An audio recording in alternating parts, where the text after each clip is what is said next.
안녕하세요. 저는 올해로 72이 된 박진호 목사라고 합니다. 제 이야기를 좀 들어주세요.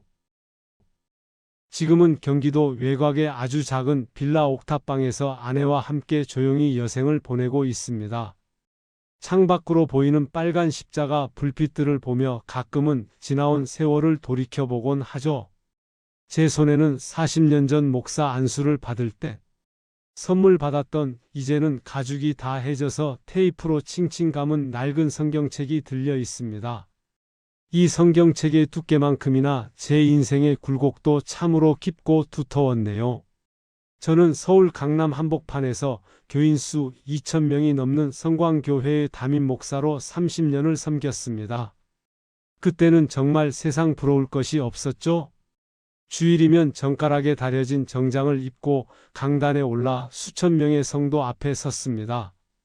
제가 입을 열 때마다 성도들은 아멘으로 화답했고 제 말 한마디면 교회 안의 모든 행정이 일사천리로 움직였습니다. 당시 제가 살던 곳은 교회가 제공해준 50평형 고급 아파트였습니다.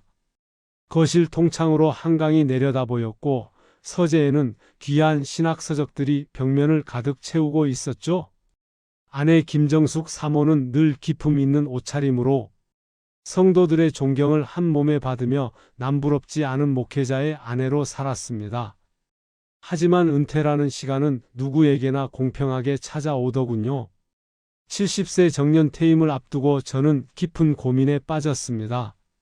남들은 은퇴하면 원로 목사로 대접받으며 골프도 치고 해외여행도 다니면서 편하게 살라고 합디디다.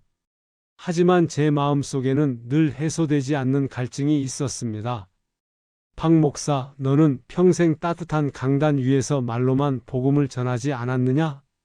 진짜 광야에서 주님의 심장을 느껴본 적이 있느냐? 라는 성령님의 세밀한 음성이 제 심장을 때렸습니다. 화려한 조명과 성도들의 박수갈채 속에 가려져 있던 제 초라한 영성이 은퇴를 앞두고 비로소 보이기 시작한 것이죠. 은퇴 후에 안락한 삶이 보장된 퇴직금과 연금, 그리고 교회가 마련해 주기로 한 은퇴 분담금까지 합치면 꽤 큰 금액이었습니다. 그 돈이면 남은 평생 아쉬운 소리 안 하고 살 수 있었을 겁니다. 하지만 저는 그 돈을 볼 때마다 죄책감이 들었습니다.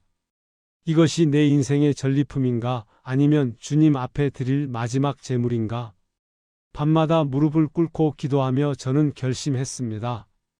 내 인생의 마지막 남은 에너지를 이름도 빛도 없는 캄캄한 땅, 동남아시아의 오지 선교지에 쏟아붓기로 말입니다. 지금 제가 앉아있는 이 좁은 옥탑방은 겨울이면 외풍이 심해 코끝이 찡하게 차갑습니다. 50평 아파트에 살 때는 보일러 온도 1도 올리는 게 아무 일도 아니었는데 지금은 아내와 함께 두꺼운 손바지를 입고 믹스커피 한 잔의 온기에 의지하며 살아갑니다. 누군가는 저를 보고 미쳤다고 합니다. 그 좋은 대접 다 버리고 왜 사서 고생을 하느냐고요. 하지만 저는 지금이 제 인생에서 가장 하나님과 가까운 시간이라고 감히 말씀드리고 싶습니다. 비록 몸은 늙고 재산은 하나 없지만 이 낡은 성경책을 펼칠 때마다 느껴지는 그 뜨거운 전율은 강남 대형교회 목사실에서는 절대 느낄 수 없었던 것이니까요.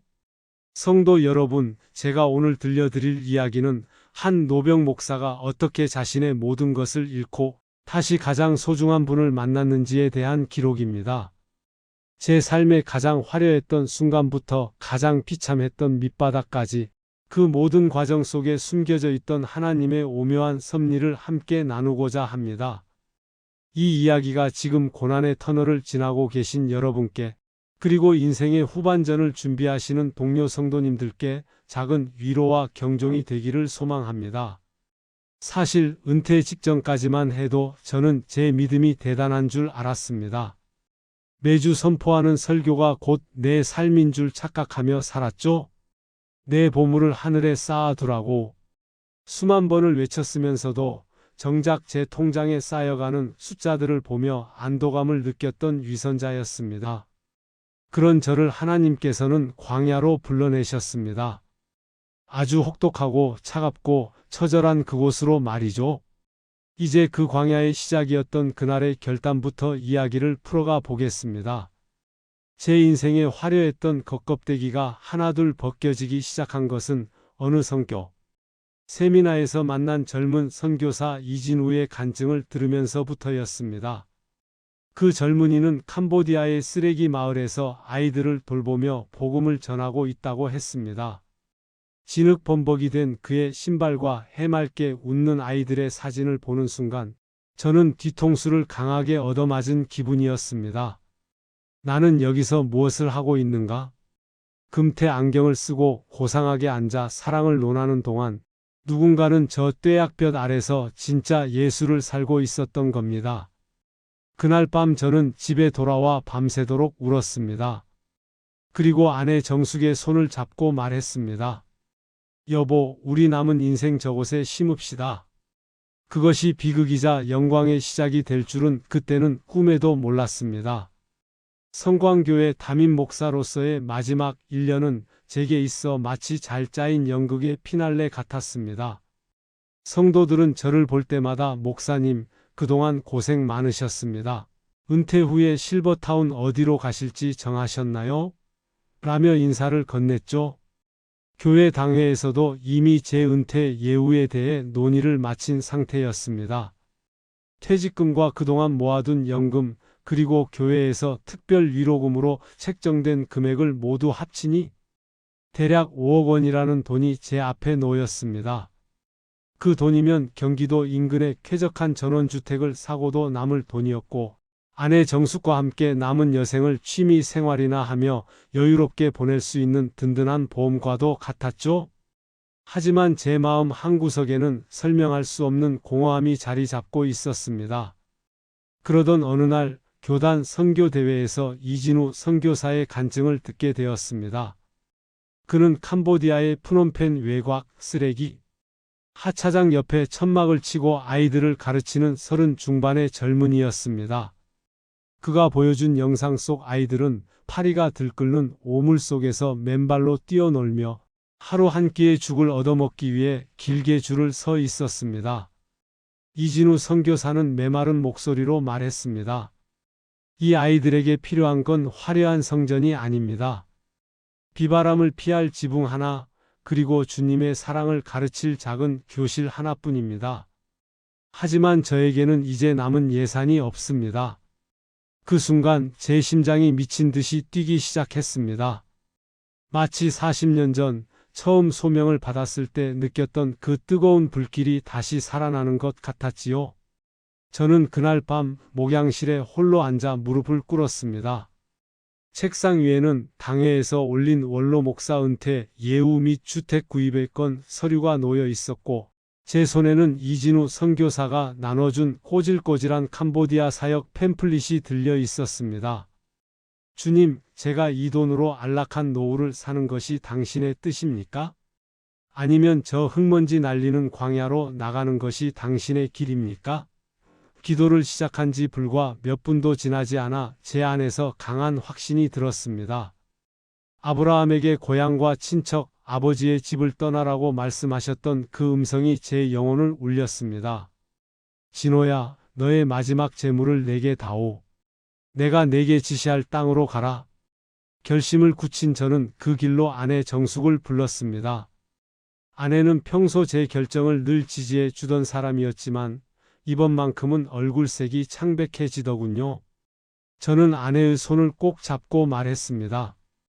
여보, 우리 캄보디아로 갑시다.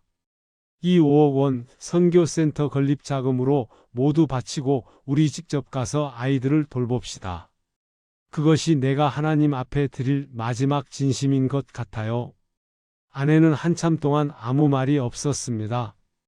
거실에 걸린 우리의 가족 사진, 자녀들과 함께 웃으며 찍은 그 행복한 풍경을 멍하니 바라보더니 이내 고개를 떨구고 눈물을 뚝뚝 흘렸습니다. 하지만 아내는 역시 주님의 사람이었습니다. 목사님 뜻이 정 그러하시다면 저도 기도로 준비하겠습니다. 하지만 아이들이 가만히 있지 않을 텐데 걱정이네요. 저는 그 다음 주 주일 당회원들을 소집했습니다. 그리고 폭탄 선언을 했죠. 은퇴 위로금을 전액 반납하고 제 개인 퇴직금과 아파트, 전세금까지 모두 캄보디아 선교지로 보내겠다고 말입니다. 회의실은 순식간에 찬물을 끼얹은 듯 조용해졌습니다. 최 장로가 안경을 고쳤으며 믿기지 않는다는 듯 물었습니다. 목사님, 제정신이십니까? 그 돈이 어떤 돈인데 그걸 다 내놓으신다는 겁니까? 노후는 어쩌시려고요? 저희가 마련해 드린 사택도 마다하시고 캄보디아라니요? 그건 자살행위나 다름없습니다. 다른 장로들도 거들었습니다. 은퇴 목사가 선교지에 가면 현지 선교사들과 마찰만 생깁니다. 그냥 여기서 편히 쉬시며 기도해 주시는 게 돕는 겁니다. 하지만 제 의지는 꺾이지 않았습니다. 저는 강단에서 마지막 설교를 준비하며 성도들 앞에서도 이 결단을 선포했습니다. 성도 여러분, 저는 이제 화려한 가운을 벗고 광야로 나갑니다. 여러분께 가르쳤던 비움의 영성을 제 삶으로 증명하러 갑니다. 이 결단은 단순한 기부 행위가 아니었습니다. 제 인생 전체를 지탱해 오던 안정감이라는 기둥을 제 손으로 무너뜨리는 작업이었습니다. 5억 원이라는 숫자가 통장에서 사라지는 순간 저는 비로소 진정한 자유를 느꼈습니다. 하나님 한 분만으로 충분하다는 고백이 제 입술에서 터져 나왔습니다. 하지만 사탄은 가만히 있지 않았습니다. 제가 가장 사랑하는 사람들을 통해 제 마음을 흔들기 시작했죠. 그 갈등의 파도가 얼마나 거칠게 몰아칠지 그때의 저는 미처 다 짐작하지 못했습니다. 제 결단이 발표되자마자 가장 먼저 달려온 것은 큰아들 상훈이었습니다. 상훈이는 대기업에서 차장으로 근무하며 두 아이를 키우느라 늘 경제적으로 빠듯하게 살고 있었죠. 아들은 제 목양실 문을 거칠게 열고 들어와 소리를 질렀습니다. 아버지, 정말 미치신 거예요? 어떻게 자식들하고 한마디 상의도 없이 그 큰 돈을 다 기부하실 수 있습니까? 저 이번에 아파트 평수 넓혀가느라 대출받은 게 얼마인지 아시잖아요. 아버지가 조금만 보태주셨으면 우리 애들 교육 환경이 달라졌을 텐데 어떻게 남의 자식들한테는 관대하시면서 정작 당신 손주들은 외면하시는 겁니까? 상훈이의 눈은 충혈되어 있었고 목소리에는 서운함을 넘어선 증오가 섞여 있었습니다. 뒤따라 들어온 딸 지혜는 아예 제 무릎을 붙잡고 통곡을 했습니다. 아빠, 제발요. 엄마 건강도 생각하셔야죠. 캄보디아가 어떤 곳인데 그 연세에 가시겠다는 거예요? 거기 가서 병이라도 나면 누가 책임져요? 그리고 아빠가 은퇴 자금 다 써버리면 나중에 우리한테 짐만 되실 텐데 그때는 어떡하시려고요? 전 정말 아빠가 이해가 안 돼요. 이건 신앙이 아니라 아집이에요. 아집. 지혜의 말 한마디 한마디가 제 가슴에 대모처럼 박혔습니다. 평생 주의 종으로 살며 자녀들에게 풍족하게 해주지 못한 미안함이 있었기에 그들의 원망은 더욱 아프게 다가왔습니다. 심지어 성도들 사이에서도 비난의 목소리가 나오기 시작했습니다. 박 목사님, 은퇴하고 나서 성자 취급받고 싶어서 저러는 거 아니야? 아니, 자식들 길바닥에 나앉게 생겼는데 선교가 다 무슨 소용이람? 성경에도 자기 가족을 돌보지 않는 자는 불신자보다 나쁘다고 했거늘. 이런 수군거림이 제 귀에까지 들려왔습니다. 특히 가장 믿었던 수석 장로인 최 장로는 저를 따로 불러 점잖게 타이르더군요. 목사님, 고집 그만 부리세요. 자녀들 앞길 막는 부모가 어디 있습니까? 그 돈 중 절반만 기부하시고 나머지는 자녀들 챙겨주세요. 그래야 목사님 은퇴 길도 평안합니다. 지금 상태로 가시면 자녀들과 인연 끊겠다는 소리밖에 안 됩니다. 아내 정숙은 중간에서 말도 못하고 눈물로 밤을 지새웠습니다. 아들은 어머니에게 전화를 걸어 엄마라도 아버지를 좀 말려봐요. 이게 말이 돼요? 라고 윽박질렀고 딸은 아예 전화를 받지도 않았습니다. 어느 날 밤 거실에서 홀로 흐느끼는 아내의 뒷모습을 보며 저도 잠시 흔들렸습니다. 내가 정말 잘못된 선택을 한 것일까? 내 만족을 위해 가족들을 희생시키고 있는 건 아닐까? 하지만 그때마다 주님은 제게 십자가를 지고 골고다 언덕을 오르시던 당신의 모습을 보여주셨습니다. 인륜보다 앞서는 것이 천륜이며 천륜보다 앞서는 것이 주님의 명령임을 다시금 되새겼습니다. 결국 명절날 우리 가족은 파국을 맞았습니다. 모처럼 모인 식사 자리에서 상훈이가 식탁을 내리치며 일어섰습니다. 아버지 뜻이 정 그러시다면 이제 저 볼 생각 마세요. 아버지한테 자식은 그저 목회 경력에 방해되는 걸림돌일 뿐이죠. 캄보디아든 어디든 마음대로 가세요. 저도 이제 제 인생 살겠습니다. 아들은 아내와 아이들을 데리고 차갑게 집을 나가버렸고 지혜 역시 울음을 터뜨리며 오빠를 따라 나섰습니다. 덩그러니 남겨진 식탁 위에는 식어버린 음식들만 가득했습니다. 정숙은 그 자리에 주저앉아 대성통곡을 했습니다. 저는 떨리는 손으로 아내의 어깨를 감싸 안았지만 제 안에서도 무언가 무너져 내리는 기분이 들었습니다. 주님, 이 잔을 제게서 옮기실 수는 없나요? 겟세마네 동산에서의 예수님 심정이 이랬을까요? 가장 가까운 이들에게 이해받지 못하고 오히려 비난의 대상이 되는 그 고독함은 뼈를 깎는 고통이었습니다. 하지만 저는 알고 있었습니다. 이 갈등은 제가 광야로 나가기 위해 반드시 치러야 할 대가라는 것을요. 혈육의 정마저 내려놓지 않고서는 주님의 길을 온전히 따를 수 없음을 뼈저리게 느꼈습니다. 그렇게 저는 가족이라는 마지막 안식처마저 잃어버린 채 오직 주님 한 분만을 의지하며 광야로의 짐을 꾸리기 시작했습니다. 교회에서 제공했던 50평 아파트를 비워야 하는 날이 다가왔습니다. 그곳은 제가 20년 넘게 살며 아이들을 키우고 수많은 설교 원고를 작성했던 추억이 깃든 곳이었습니다. 이삿짐 센터 직원이 오는 대신 저는 아내와 함께 직접 짐을 정리하기로 했습니다. 우리가 캄보디아로 가져갈 수 있는 건 고작 가방 2개뿐이었으니까요. 나머지는 모두 버리거나 남에게 주어야 했습니다. 안방에 놓인 커다란 마호가니 책상부터 정리를 시작했습니다. 그 책상은 제가 목사 안수를 받을 때 아버님이 사주신 것이었습니다. 수만 번의 기도가 그 상판에 닿았고 수천 장의 설교지가 그 위에서 탄생했죠. 손때 묻은 책상을 쓰다듬으며 저는 지난 세월을 회상했습니다. 젊은 시절의 열정, 성도들과 함께 울고 웃던 순간들, 그리고 목회자로서 누렸던 명예와 안락함? 그 모든 것이 이 책상 하나에 녹아있는 것 같았습니다. 하지만 이제 이 무거운 가구는 제게 짐일 뿐이었습니다. 저는 결국 동네 중고 가구점에 전화를 걸어 단돈 몇만 원에 그 책상을 넘겼습니다. 화물차에 실려 멀어지는 책상을 보는데 제 인생의 한 조각이 떨어져 나가는 듯한 상실감이 밀려왔습니다. 옷장을 열자 아내 정숙의 한복들이 가지런히 걸려 있었습니다. 신방 갈 때, 결혼식 갈 때 입었던 곱디고 온 한복들입니다. 여보, 이건 캄보디아 가서 입을 일 없겠지?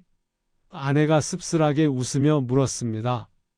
그곳은 1년 내내 무더운 땅이니 이런 화려한 옷은 사치일 뿐이었습니다.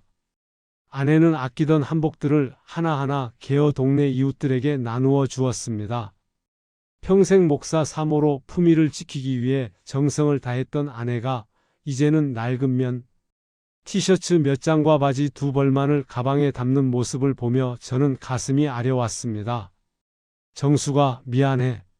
내가 당신을 너무 고생시키는 것 같아. 제 말에 아내는 조용히 찬송가 내게 있는 모든 것을 50장을 흥얼거렸습니다.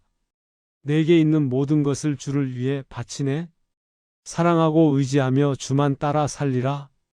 그 가사가 적막한 거실에 울려 퍼질 때 우리의 눈에서는 참았던 눈물이 쏟아졌습니다. 거실 벽에 걸려있던 대형 성화와 각종 감사패들도 모두 떼어냈습니다. 올해의 목회자상, 성전 건축 공로패.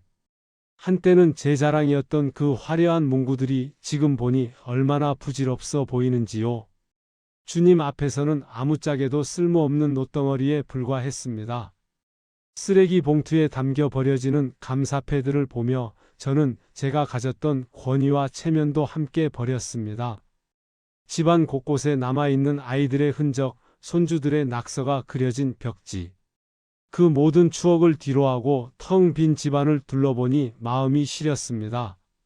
마지막으로 집 열쇠를 관리사무소에 반납하고 아파트 단지를 걸어 나왔습니다.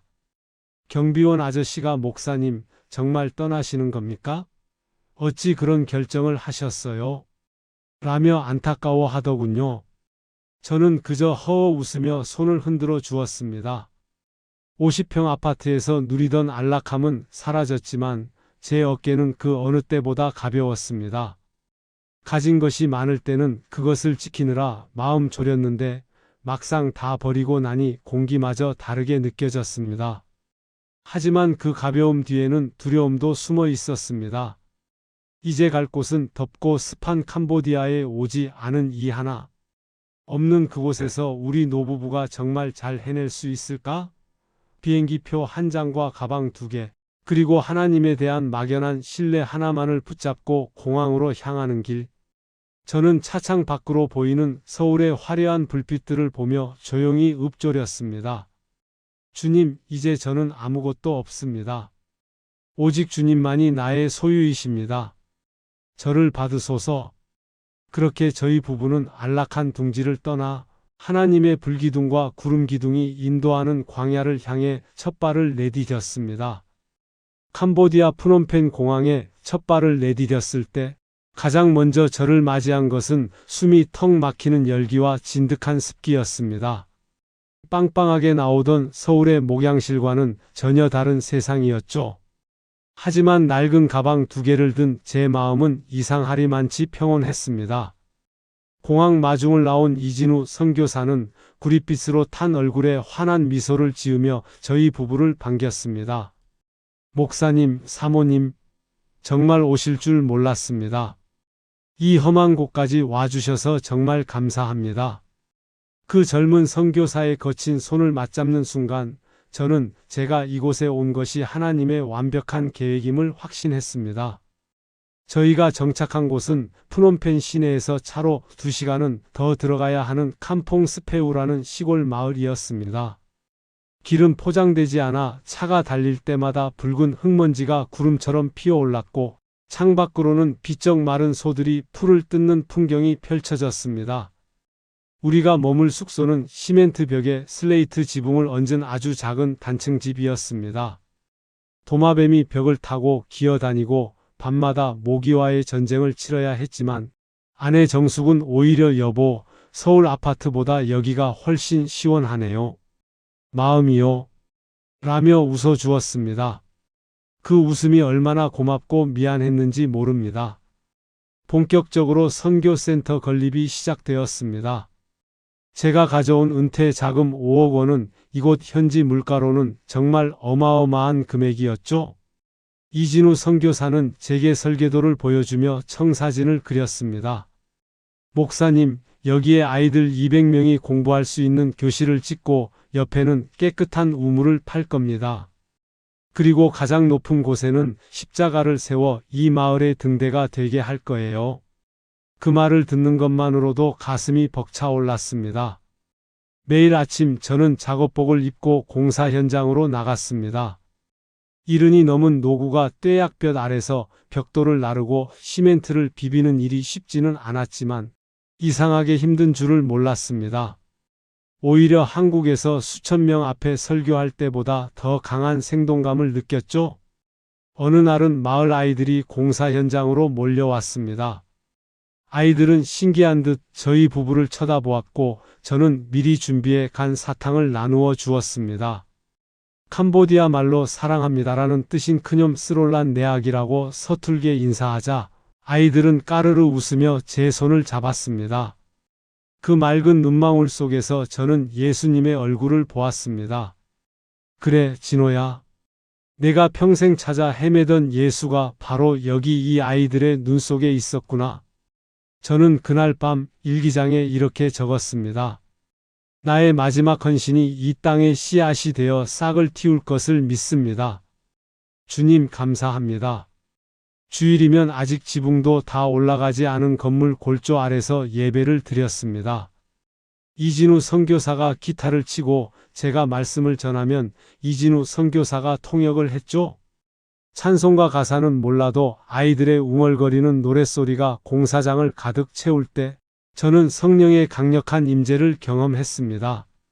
서울 대형교회에서 파이프 오르간 반주에 맞춰 부르던 찬양보다 흙바닥에 앉아 땀 흘리며 부르는 이 소박한 노래가 훨씬 더 하늘 보좌에 가깝게 닿는 기분이었습니다. 아내 정숙도 현지 적응을 아주 잘해 주었습니다.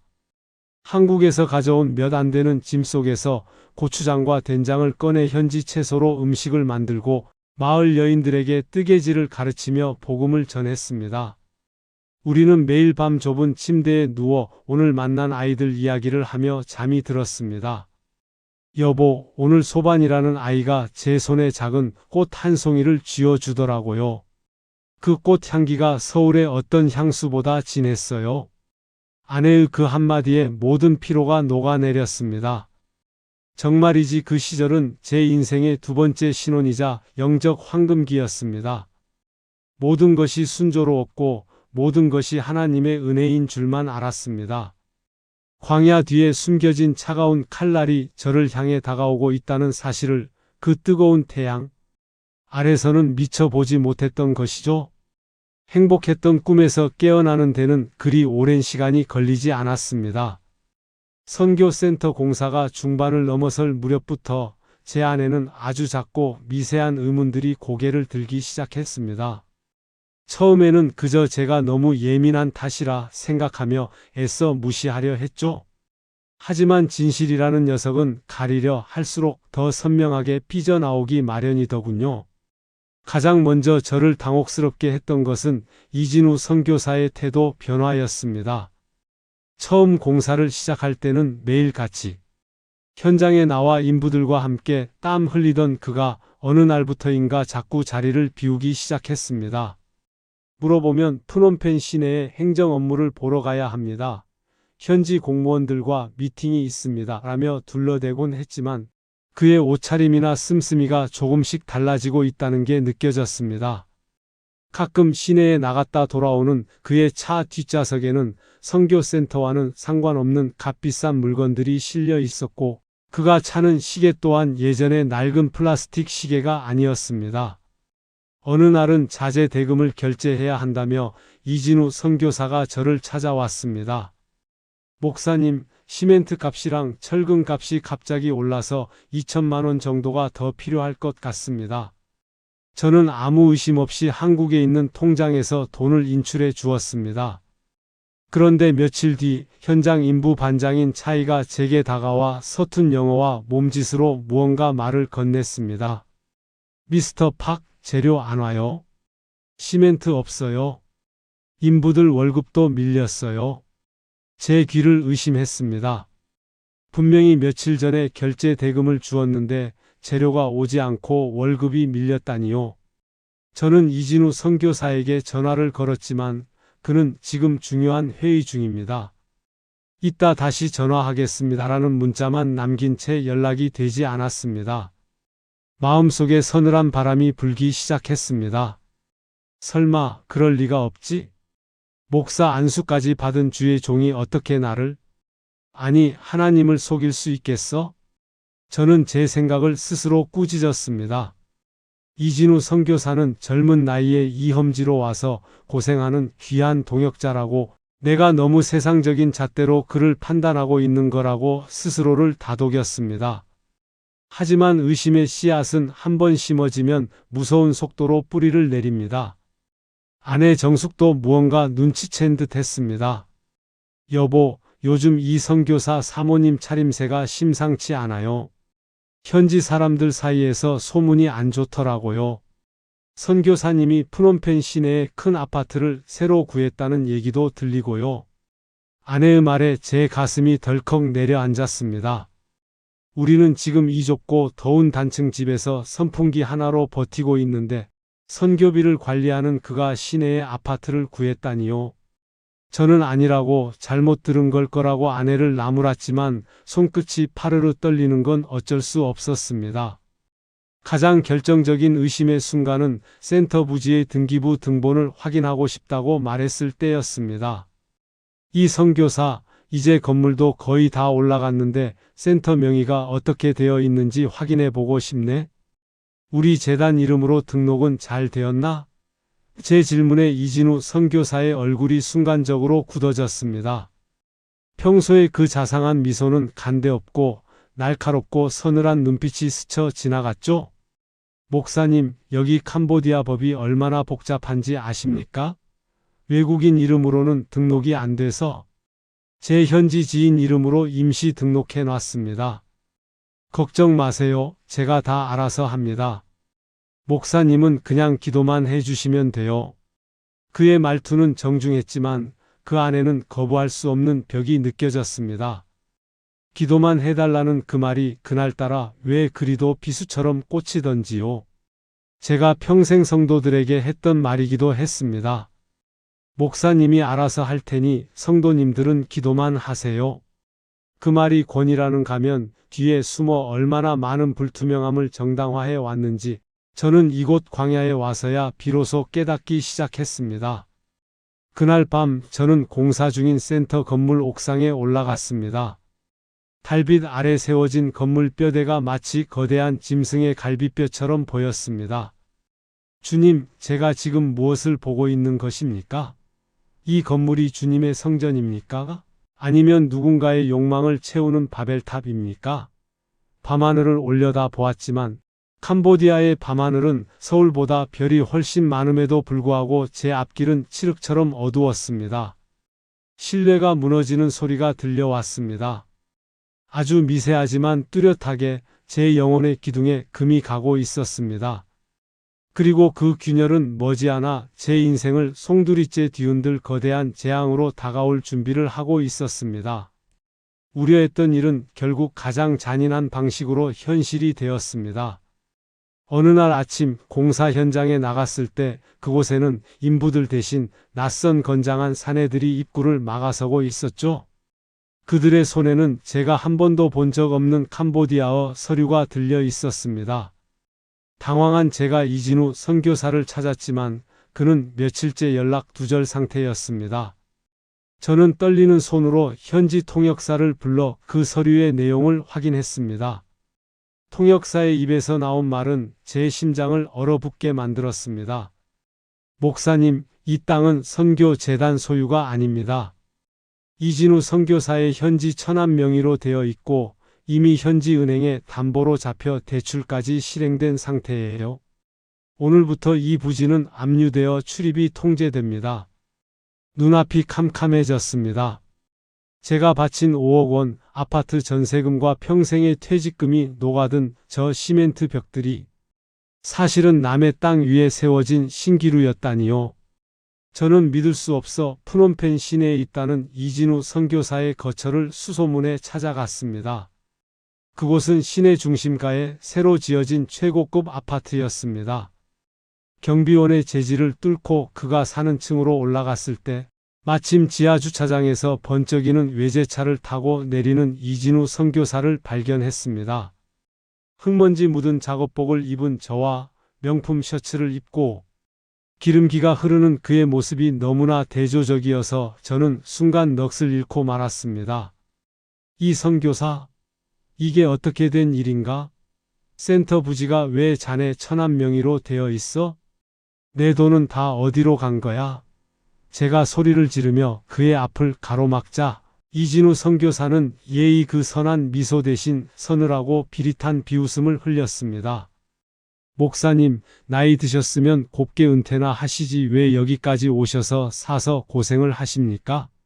그 돈요? 캄보디아에서 사업하려면 로비 자금도 필요하고 저도 여기서 살 길은 마련해야 할 거 아닙니까? 목사님이 기부하신 거잖아요. 기부했으면 끝이지 왜 이제 와서 주인 노릇을 하려고 하세요? 그의 말 한마디 한마디가 비수가 되어 제 가슴을 후벼 팠습니다. 자네 목사 아니야? 하나님이 두렵지도 않아? 제 외침에 그는 코웃음을 쳤습니다.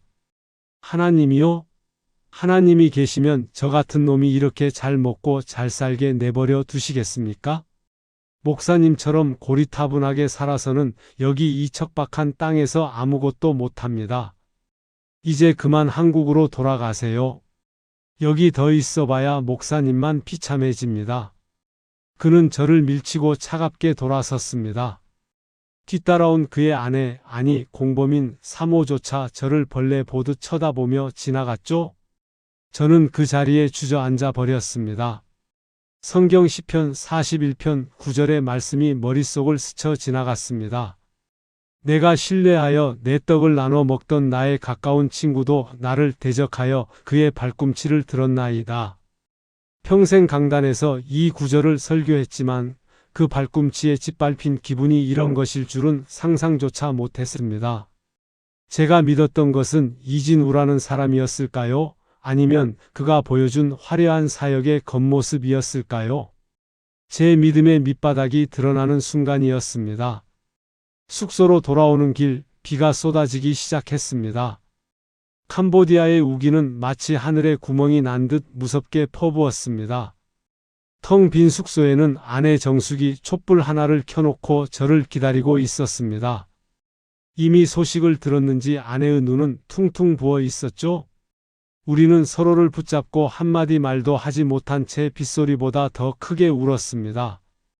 우리가 바친 것은 돈만이 아니었습니다. 자식들과의 인연, 평생 쌓아온 명예, 그리고 하나님을 향한 순진했던 신뢰까지, 그 모든 것이 이진우라는 악마의 아가리 속으로 사라져 버린 것이었습니다. 그날 밤 저희는 캄보디아 경찰서와 대사관을 전전하며 도움을 요청했지만 현지 사정의 어두운 외국인 노부부의 호소에 귀를 기울여주는 곳은 없었습니다.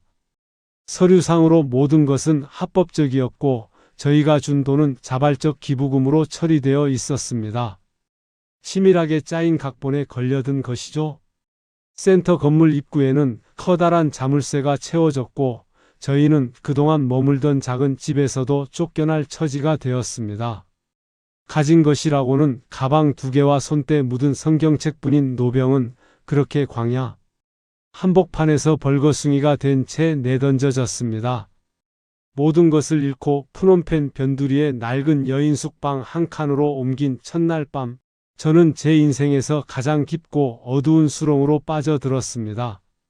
찌는 듯한 더위와 모기떼, 그리고 창밖으로 들려오는 낯선 이방인들의 고함, 그 지옥 같은 풍경보다 더 괴로웠던 것은 제 안에서 들려오는 사탄의 조롱이었습니다. 박진호, 봐라. 내가 평생 섬긴 하나님이 너한테 준 선물이 이거다. 너는 자식들한테 버림받고 평생 모은 재산은 사기꾼에게 바치고 이제 이 낯선 땅에서 굶어 죽게 생겼구나. 내 하나님은 지금 어디 있느냐? 저는 방바닥에 엎드려 울부짖었습니다. 아니, 그것은 기도가 아니라 비명이었습니다. 주님, 말씀 좀 해보세요. 제가 뭘 잘못했습니까? 제가 제 욕심 채우려고 여기 왔나요? 오직 주님, 영광 위에서 주님 기쁘시게 하려고 다 버리고 왔지 않습니까? 그런데 왜 저를 이런 수렁에 쳐넣으시는 겁니까? 저 이진우라는 악마는 저렇게 떵떵거리고 사는데 왜 당신의 종은 이 똥물 같은 곳에서 죽어가야 합니까? 제 절규는 공허한 메아리가 되어 돌아왔습니다. 평생 기도를 하면 평안이 찾아오고 응답이 있을 거라 가르쳤는데 정작 제 인생의 가장 절박한 순간에 하나님은 철저히 침묵하셨습니다. 그 침묵은 저를 미치게 만들었습니다. 차라리 내가 너를 시험하는 중이다라고 한마디만 해주셨어도 견딜 수 있었을 텐데 하늘은 구리비처럼 단단하게 닫혀 있었습니다. 옆방에서 새어나오는 아내 정숙의 억눌린 울음소리가 벽을 타고 넘어왔습니다. 아내는 저를 원망할 법도 한데 단 한 번도 저를 탓하지 않았습니다. 그게 더 제 가슴을 찢어지게 했습니다. 저 때문에 고생만 하다가 이역만리 타국에서 병이라도 나면 어쩌나 하는 공포가 저를 엄습했습니다. 실제로 아내는 며칠 전부터 심한 풍토병에 걸려 고열에 시달리고 있었습니다.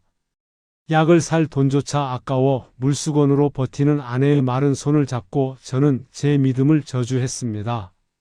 하나님, 당신은 정말 살아계신 게 맞습니까? 아니면 제가 평생 허상을 쫓아 살았던 것입니까? 제 입에서 불경한 말이 튀어나왔습니다. 목사로서 절대 해서는 안 될 의심이었지만 배고픔과 질병, 그리고 배신이라는 현실 앞에서는 신학적인 교리 따위는 아무런 힘이 없었습니다. 저는 그날 밤 제 가슴을 주먹으로 치며 통곡했습니다. 얼마나 세게 쳤는지 다음날 가슴에 시퍼런 멍이 들 정도였죠. 그때 제 머릿속을 스쳐 지나간 것은 한국에 있는 자식들의 얼굴이었습니다. 아버지, 거봐요. 제 말이 맞잖아요. 아버지는 고집불통에다가 세상 물정 모르는 바보예요. 라며 비웃을 아들의 목소리가 환청처럼 들려왔습니다. 자식들에게 전화 한 통 해서 도와달라고 빌고 싶은 유혹이 굴뚝 같았습니다. 하지만 제 자존심이, 아니, 제 마지막 남은 신앙의 자존심이 그것을 허락하지 않았습니다. 주님을 위해 떠났다고 큰 소리치고 왔는데 이렇게 비참하게 돌아갈 수는 없다. 차라리 여기서 죽는 게 낫지. 저는 성경을 펴서 집어 던졌습니다. 사랑, 공의, 다 거짓말이야. 성경책은 방구석 먼지 쌓인 곳으로 나가 떨어졌습니다. 그 순간 제 영혼은 완전히 파산했습니다. 돈을 잃은 것보다, 명예를 잃은 것보다 하나님을 향한 신뢰를 잃어버린 것이 가장 견딜 수 없는 고통이었습니다. 저는 제 인생이 거대한 실패작이라는 결론에 도달했습니다. 70년 인생이 모래 위에 지은 집처럼 한순간에 무너져 내린 것입니다. 암흑 같은 방 안에서 저는 죽음을 생각했습니다. 아내와 함께 조용히 생을 마감하는 것이 이 치욕을 씻는 길 아닐까 하는 극단적인 생각까지 들었죠. 그렇게 저는 영적 절벽 끝에서 한 발자국만 내디디면 끝날 것 같은 아슬아슬한 밤을 보내고 있었습니다. 땀과 눈물로 범벅이 된 채 방바닥을 긁으며 저는 마지막으로 쥐어짜듯 읊조렸습니다. 하나님, 제발 한 번만이라도 좋으니 살아계시다는 증거를 보여주세요. 저 좀 살려주세요. 그것은 기도가 아니라 죽어가는 짐승의 마지막 신음이었습니다. 그리고 그 칠흑 같은 어둠 속에서 아주 작고 미세한 빛이 보이기 시작한 것은 바로 그때였습니다. 여인숙의 곰팡이 냄새는 코끝을 찔렀고 천장에서 뚝뚝 떨어지는 빗물 소리는 제 심장을 갉아먹는 칼소리처럼 들렸습니다. 고열로 신음하는 아내 정숙의 이마에 젖은 수건을 갈아주며 저는 제 생애 가장 비참한 기도를 드리고 있었습니다. 기도가 아니라 하나님을 향한 원망의 넋두리였지요. 그때였습니다. 낡은 나무 문을 누군가 조심스럽게 두드렸습니다. 이 새벽에 이런 누추한 곳을 찾아올 사람이 누구란 말인가 싶어 저는 경계 섞인 목소리로 물었습니다. 누구십니까? 문이 열리고 나타난 사람은 놀랍게도 공사 현장에서 자재 대금 문제로 저와 갈등을 빚었던 현지 인부 반장 차이였습니다. 차이는 젖은 몸을 털며 제게 다가와 품 안에서 비닐에 꽁꽁 쌓인 서류 뭉치를 꺼냈습니다. 미스터 팍, 당신 좋은 사람인 거 알아요. 이진우 선교사, 그 사람 나쁜 사람이에요. 서툰 영어와 캄보디아어가 섞인 그의 말 속에서 저는 뜻밖의 사실을 듣게 되었습니다. 차이는 이진우가 선교센터를 짓는 척하며 뒤로는 현지 조직과 결탁해 땅을 빼돌리고 제가 보낸 돈을 세탁하는 과정을 지켜봤던 증인이었습니다.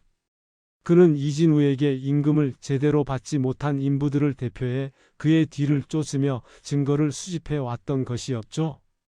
이거 보세요. 이진우가 프놈펜 은행에 만든 비밀 계좌 리스트예요. 그리고 목사님이 보낸 돈이 어디로 흘러갔는지 적힌 장부도 여기 있어요. 서류를 받아든 제 손이 미친 듯이 떨렸습니다. 그 장부에는 이진우가 제 은퇴 자금을 어떻게 난도질했는지 상세히 적혀 있었습니다. 선교센터 건립 비용으로 책정된 5억 원 중 실제로 공사에 들어간 돈은 채 1억 원도 되지 않았습니다. 나머지는 이진우의 개인 아파트 구입비, 고급 승용차 할부금, 심지어는 현지 카지노에서 탕진한 내역까지 고스란히 담겨 있었죠.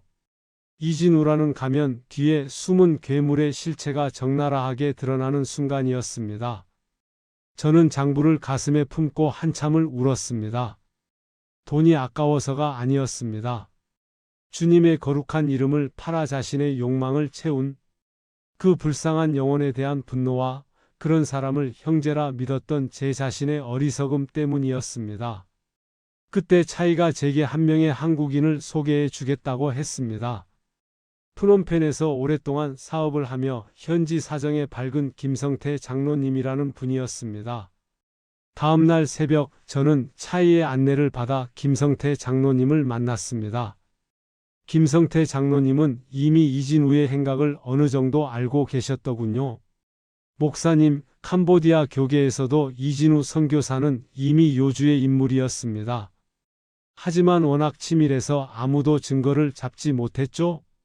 그런데 목사님이 가져오신 이 장부라면 이야기가 달라집니다. 김성태 장로님은 제 손을 꼭 잡으며 말씀하셨습니다. 목사님, 하나님은 절대 만홀히 여김을 받지 않으십니다.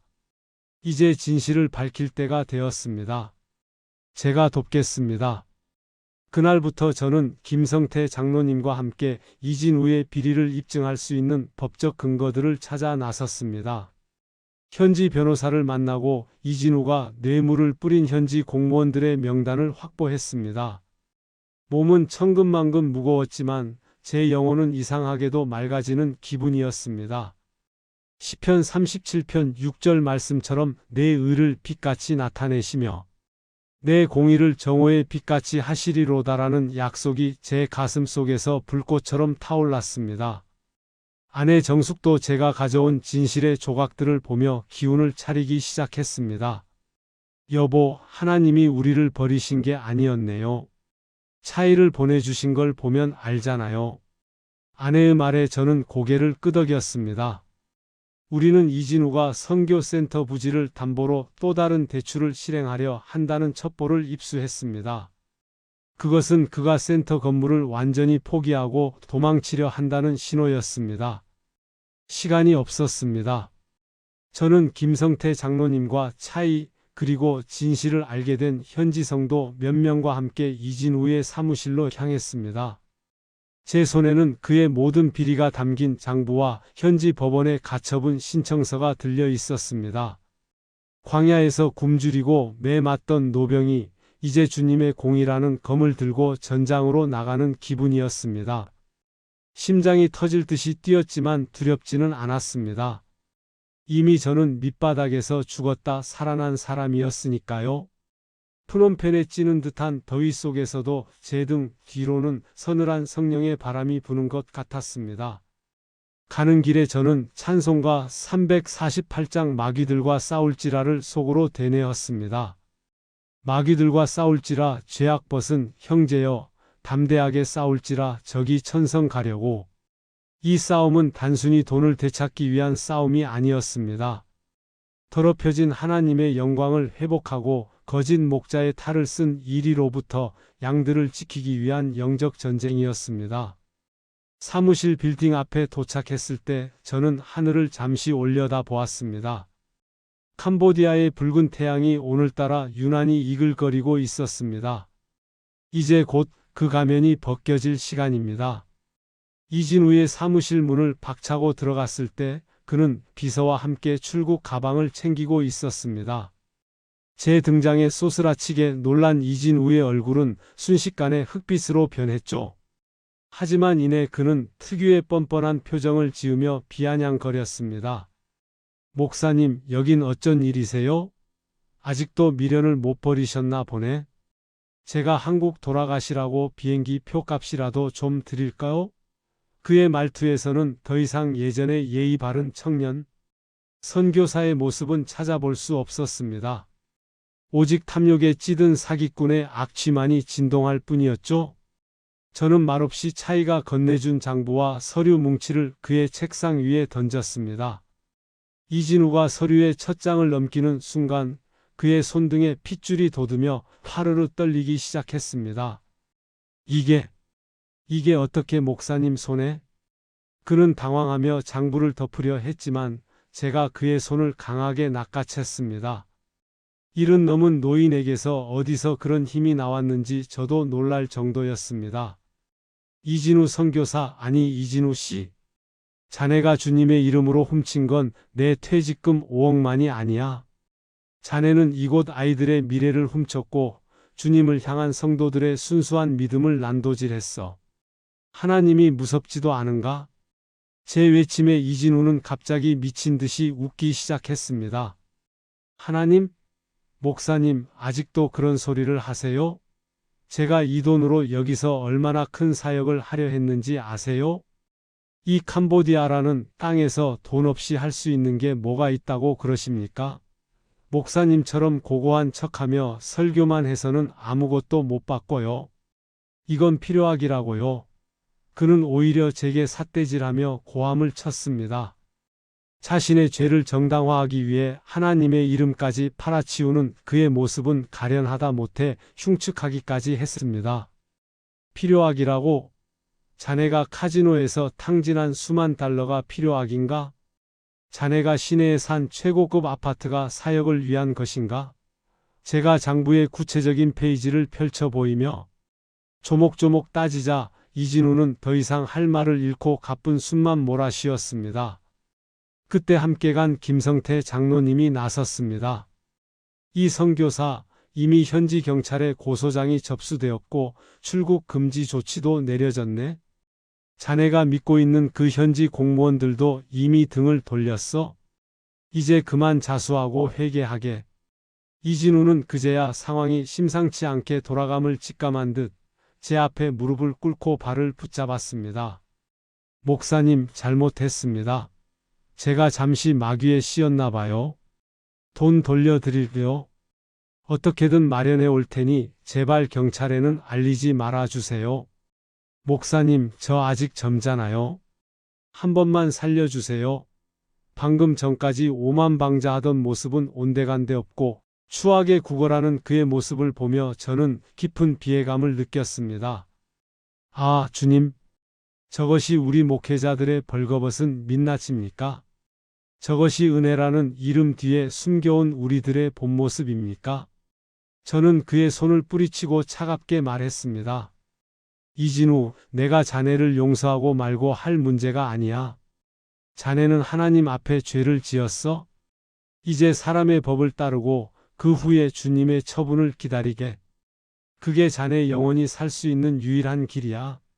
그는 사무실 구석에서 울부짖으며 발악했지만 이미 늦었습니다.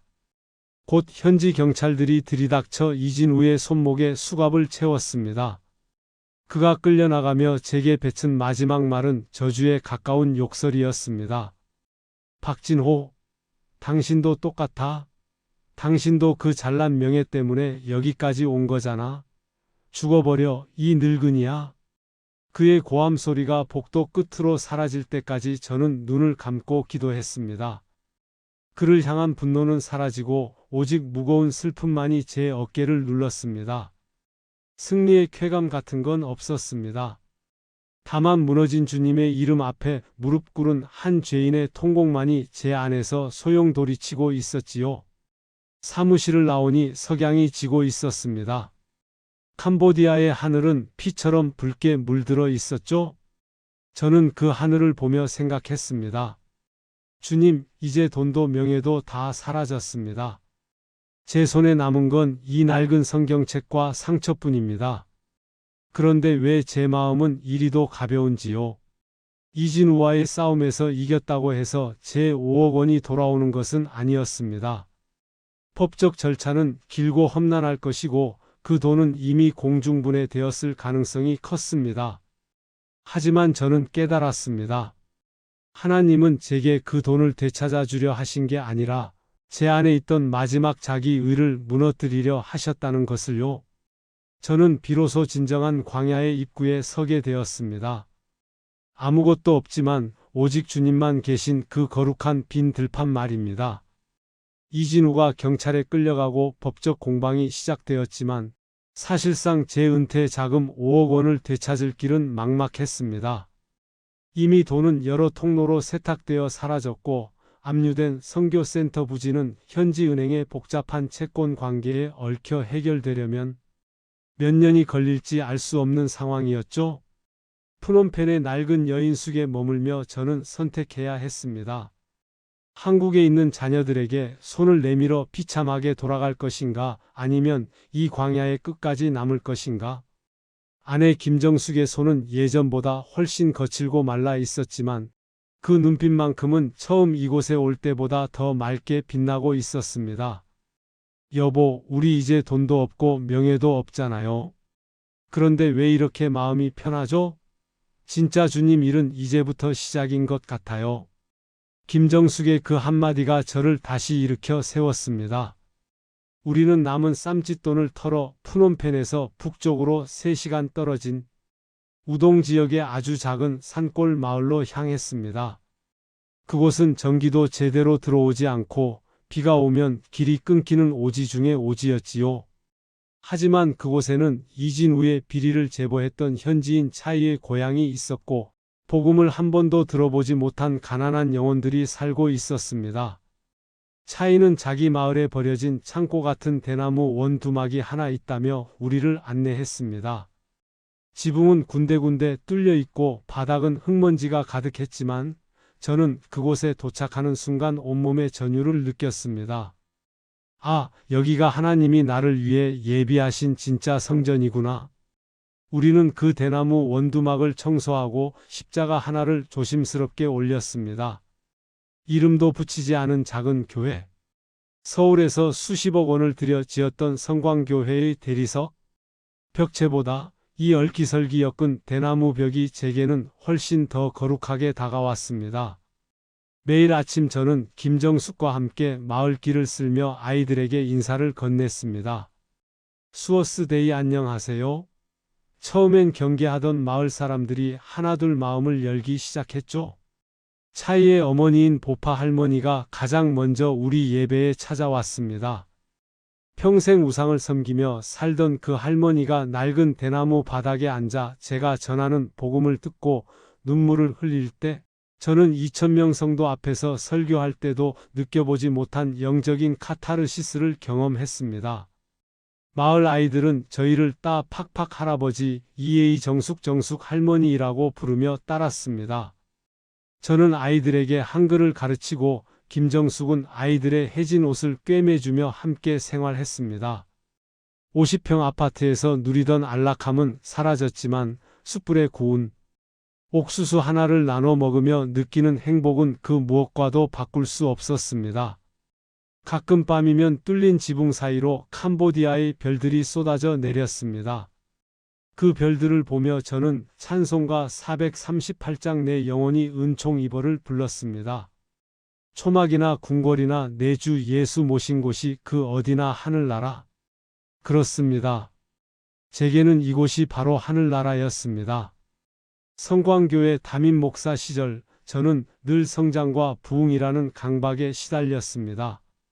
예산을 짜고 건축을 하고 성도 수를 세는 일에 매몰되어 정작 예수님의 심장은 잃어버린 채 살았었죠.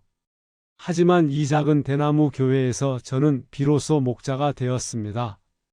양 한 마리의 이름을 부르고 그들의 아픔을 손으로 만지며 함께 우는 진짜 목자 말입니다.